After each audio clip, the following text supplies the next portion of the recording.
See, as you know, Tata Memorial Center is a part of the Department of Atomic Energy, and you need mega prosthesis implants, and one of the crucial ones is in the knee.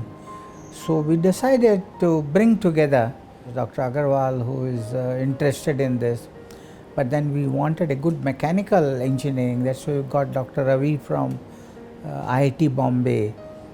And it was very clear that it has to be a non-ferrous metal alloy design. So we brought in the NFTDC from Hyderabad, Dr. Balasubramaniam. And this is an excellent example of how people with different competences can work together and then create a world-class product. When Dr. Manish Agarwal had met Dr. R. Chidambaram, the principal scientific advisor to the Government of India, and that is when he shared with Dr. Chidambaram the fact that he had a wonderful idea of a project with a lot of societal implications. We followed it up with a brainstorming session on medical devices and implants in the IIT Bombay, wherein we called all stakeholders. They were able to all brainstorm and come to the conclusion that yes, this kind of an implant or this kind of a prosthesis is a necessity in India.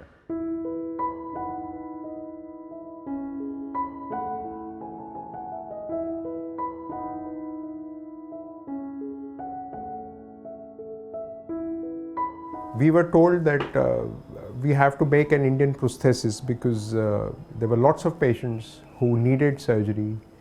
Chemotherapy had developed, bone cancer had become curable with the chemotherapy. After he is cured of his bone cancer, the only problem that remains is going to be mechanical or prosthesis related. So we needed an Indian prosthesis which was high quality but which was still affordable to our patients, and that started our need. So TKP is not just one product. Actually, it is a system of products. We have the main device in multiple components. Then we have surgical instruments, quite a number of them. And then we also later built a walking machine to test the joint for millions of cycles to make sure it is safe before human trials. Now the first versions of these were developed in OrthoCAD lab in IIT Bombay, and later on they were taken over by NFTDC Hyderabad, who have done a fine job of improving the design. We are making it by state-of-art, computer-controlled processes using very high-quality materials and elaborate testing mechanisms, both for the input materials as well as for the final product. Above all, it has been tested in a knee simulator testing machine for over 10 million cycles. The whole 10 years life of the joint is tested out and the design was fully validated. And therefore, we are very confident that it would be a superior product and it would restore much of the natural functions of the knee joint.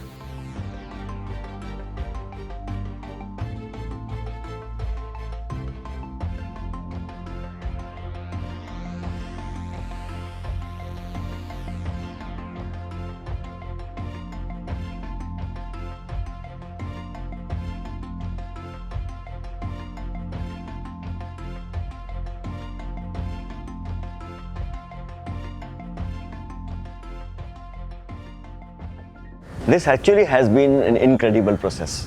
Our Indian patients, they will get the best possible implant and the best possible treatment at almost 1/4 the cost of what they have to pay for getting this important implant in their body for such a serious condition such as cancer.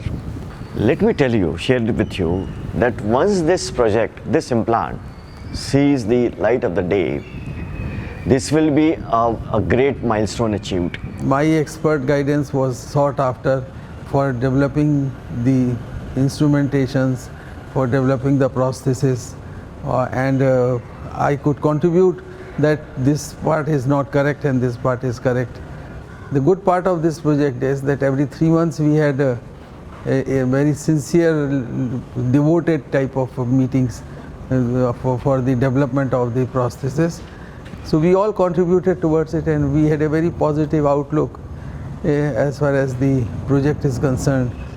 Since I had some experience with the clinical trials, and in India after the year 2012 there were a lot of changes in the guidelines and the law regarding the clinical trials, and I had been giving inputs regarding those, the laws prevailing in our country.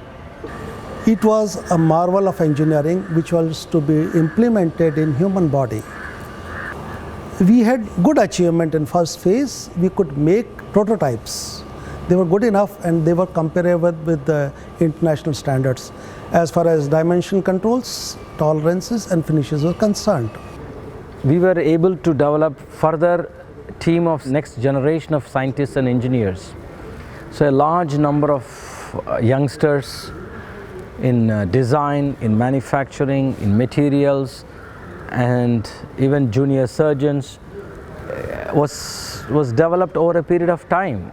We're looking at how we could redesign some of the armamentarium which is used to operate upon and put the process in the human body, as well as work on the packaging and making the whole product and the processes very user friendly and convenient for the doctors, as well as convenient for the systems to take this thing forward. The seed of AutoCAD, the TKP project, which was sown in 2007-2010 with the first phase of the project, has now grown into actually a big tree with many branches. This tree, BETIC, or Biomedical Engineering and Technology Incubation Center at IIT Bombay, with 7 other institutions, engineering as well as medical across Maharashtra, they are now bringing together many more doctors, many more innovators, many more faculty members from across different disciplines, who are now developing many more different types of medical devices, affordable, reliable, suitable for the local population. Now we have at least reached the stage of clinical trial, and hopefully in another couple of years we would have these implants functioning well into our patients. And I want to see the day where I choose an Indian implant not because it is cheap, but because it's the best implant in the world.